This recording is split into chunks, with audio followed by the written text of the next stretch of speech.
Stop praying for a time machine. It's not coming. Your past is a tombstone, not a roadmap. You've been visiting its grave, laying flowers of regret on it, whispering what-ifs to a slab of cold, unchangeable stone. You let it define you. That mistake you made, that opportunity you missed, that person who broke you, you've turned these moments into monuments inside your own mind, and you worship them daily. You are a prisoner, and the warden is your own memory. Every morning it slides a tray of yesterday's failures under your cell door, and you eat every last bite. You tell yourself it's just who you are. The guy who fumbles. The guy who quits. The guy who was wronged. Let me tell you the brutal, unfiltered truth. Nobody is coming to post your bail. The world does not give a damn about your backstory. It doesn't care about your trauma, your excuses, or the sob story you've perfected. The universe doesn't hand out rewards for suffering. It rewards strength. It respects action. It bows to the man who builds a future, not the boy who weeps over a past he can't change. You are drowning in the shallow end of your own potential, suffocated by events that are over. Done. Finished. Yet you keep replaying the tape, hoping for a different ending. This is the definition of weakness.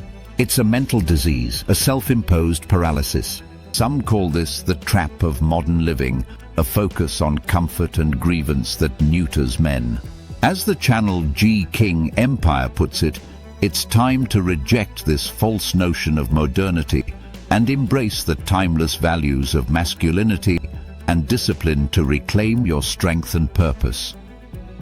The purpose of this conversation isn't to give you another dose of cheap motivation that wears off by tomorrow. It's to hand you the sledgehammer you need to smash the chains you've locked on yourself. You cannot rewrite a single page of your past. But starting right now, you can seize the pen, flip to a blank chapter, and begin writing a future so powerful it makes your past irrelevant. This isn't about forgetting where you came from. It's about refusing to let it decide where you're going. It's about rerouting your entire existence. And that begins with one non-negotiable principle. Step 1. Declare total war on victimhood. Your first move on this new path is to surgically remove the victim from your soul. It's a cancer. It whispers that you're not responsible, that it's someone else's fault. Your parents, your ex, the government, the economy. It feels good, doesn't it? To blame. It absolves you of the terrible, crushing weight of responsibility. But that weight is the source of all your power. You must take 100% ownership for everything. The good, the bad, the ugly, especially the ugly. The moment you stop pointing fingers is the moment you reclaim control. You are the CEO of You, Inc. And right now, your company is failing because you've allowed a culture of excuses to fester in the boardroom of your mind. It's time for a hostile takeover of yourself. Fire the part of you that complains. Demote the part of you that blames. Promote the part of you that takes action. This is about radical self-reliance. YouTuber The Burger Krieg outlines this as a core tenet of authentic masculinity. The ability to stand on your own, to depend on your own capabilities and judgment. True self-reliance means you don't wait for permission. You don't hope for a handout. You look at your broken life, your empty bank account, your weak body, and you say one thing: this is on me, and I will fix it. The past put you on this battlefield, but from this second forward, every move you make is your choice, no one else's. Step 2. Forge a new identity in the fires of action. Once you've buried the victim, you must build the victor. But you don't build him with thoughts, with affirmations, or with vision boards. You forge him with your bare hands, with sweat, with pain, and with relentless, grinding work. Your current identity is a ghost built from memories. To create a new one, you need proof. You need evidence. You need to become a man of action, not a man of thought. Your brain will lie to you. Your feelings will betray you. But the calluses on your hands, the numbers in your bank account, the reflection in the mirror, that is the truth. So you go to war, not with others, but with the soft, undisciplined man you were yesterday. This is your mission. As the creator Ronzo says, you have to do the hard work, especially when you don't feel like it. That feeling is your enemy. It's the siren song of mediocrity. You want to reroute your future? Start rerouting your evenings. Instead of drowning in distraction, you go to the gym and wage war against iron.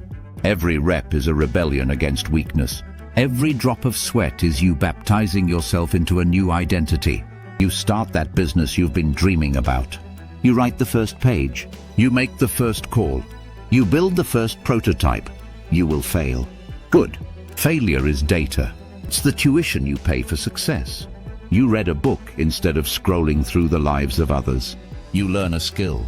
You build something tangible. You create, you don't just consume. Identity isn't found, it's forged. Each difficult action is a hammer blow, shaping you from a lump of raw, regret-filled iron into a tempered steel weapon. Soon, when you think of yourself, you won't think of the guy who failed in 2022. You'll think of the man who just deadlifted 400 pounds. The man who just closed a new client. The man who is building an empire from the ground up. You are what you do, so do something that matters. Step 3. Weaponize your scars. This is where most people get it wrong. They think moving on from the past means pretending it never happened. That's a fool's errand. Your past is not your enemy. Your attachment to it is. The events themselves are neutral. Your interpretation of them is what gives them power. You have been interpreting them as sources of shame. Now you will learn to see them as your greatest advantage. You will weaponize your scars. That betrayal that broke your heart, it didn't just break you, it taught you to be a better judge of character. It gave you a PhD in human nature that the comfortable man will never have. That's wisdom. Weaponize it. That business that crashed and burned, it didn't just cost you money, it taught you resilience. It showed you every mistake you can make, so you never have to make them again. That's armor. Weaponize it. That poverty, that hardship you grew up in, it didn't just make you suffer, it made you hungry. It forged a fire in your belly that the man who had everything handed to him can never ignite. That's fuel. Weaponize it. Chris from the First Man channel captured this perfectly. The harder our lives are, the more epic the story becomes. You either get an epic outcome or an epic story. Either way, you win. Stop looking at your past as a liability. It is your arsenal. Your failures are the whetstone that sharpens the blade of your ambition. The pain you endured is the pressure that turns coal into a diamond. Every scar is a testament to a battle you survived. Now it's time to use that survival to win the war. When the moment of truth comes, when you're face to face with an obstacle that makes others tremble, you won't. Because you've seen worse. You've felt worse. You've survived worse. Your past doesn't haunt you anymore. It serves you. Step 4. Execute with vicious, unrelenting focus. Ideas are worthless. Motivation is fleeting. Even the best strategy will collapse under the weight of poor execution. Rerouting your future doesn't happen with one grand decision. It happens in the trenches of your daily life. It's the sum of 1,000 small, disciplined choices. This is where you become a surgeon. You must ruthlessly cut out everything that does not serve your mission. Your phone is the greatest weapon of mass distraction ever invented. It's a dopamine slot machine designed to keep you weak, distracted, and consuming. Put it down. Turn off the notifications.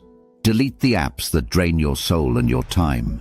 Your focus is your most valuable currency. Stop giving it away for free to corporations that don't care if you live or die. Your circle of friends. Look at them. Are they lifting you up, or are they anchors pulling you down into a sea of mediocrity? If your friends are still talking about the same old drama, drinking in the same old bars, complaining about the same old problems, you have outgrown them. You don't have to be cruel, but you have to be gone. Your future depends on surrounding yourself with lions, not with sheep. Your comfort zone is a cage with velvet bars. You must learn to love the feeling of discomfort. As self-improvement mentors like Hamza often emphasize, you must pursue your purpose with a singular focus, building a life that serves that mission, not one that serves fleeting pleasures. Instant gratification is the enemy of long-term greatness. You must choose the pain of discipline over the pain of regret. One is temporary. The other lasts a lifetime. Set a target, a single, clear objective. What do you want to achieve in the next 6 months? Not 10 things. 1. Get ruthlessly obsessed with it. Wake up thinking about it. Go to sleep thinking about it. Structure your entire day around achieving it.